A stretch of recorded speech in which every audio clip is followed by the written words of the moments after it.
On the beach, the woman picked up a stone. She clumsily smashed open a large seashell. She thought she would finally have a full meal, but inside there was only a thin piece of flesh. The hunger in her stomach was already uncontrollable. She could only rely on the meat inside the shell to fill her hunger. She mechanically tore off a small piece and stuffed it into her mouth. However, the pungent smell made her choke and cough. Her face turned extremely unpleasant.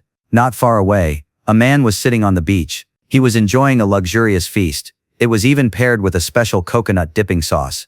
On a deserted island, this was an enviable meal. Seeing the man eating with great relish, the woman felt even hungrier, so she deliberately walked past him, leaving only a graceful silhouette behind. Sure enough, just a few steps behind her, the man asked if she wanted to eat with him. The woman turned around, pretending not to care, but inside, she could hardly hold herself back.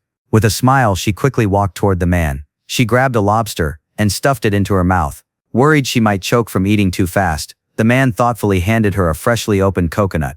She took it and boldly stuffed the coconut flesh into her mouth.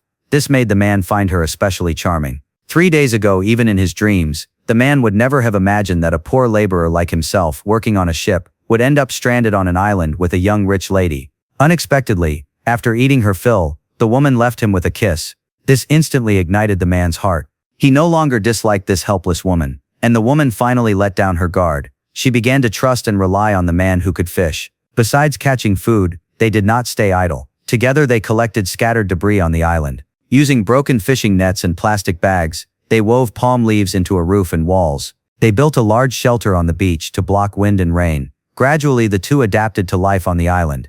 Even without rescue, they supported each other. They lived a more fulfilling life than in the city. However, just when they thought happiness would last forever, an accident happened that day. As usual, the man went into the sea to catch lobsters. When he came ashore, he found a drifting rope. At the other end was a weak survivor. Startled, the man rushed forward to help, but when he saw the survivor's face up close, he fell into deep conflict, because the survivor was the woman's missing wealthy husband. Despite his inner struggle, he finally brought the rich man back to the beach. Seeing her husband still alive, the woman immediately ran forward and hugged him tightly. Their intimate behavior made the man feel extremely uncomfortable. After being rescued, the rich man fell asleep at sunset. The man regretted bringing him back, but having one more person meant a better chance of survival, so he forced a smile and decided to carry on as usual. He continued going out to fish every day, providing food for all three of them.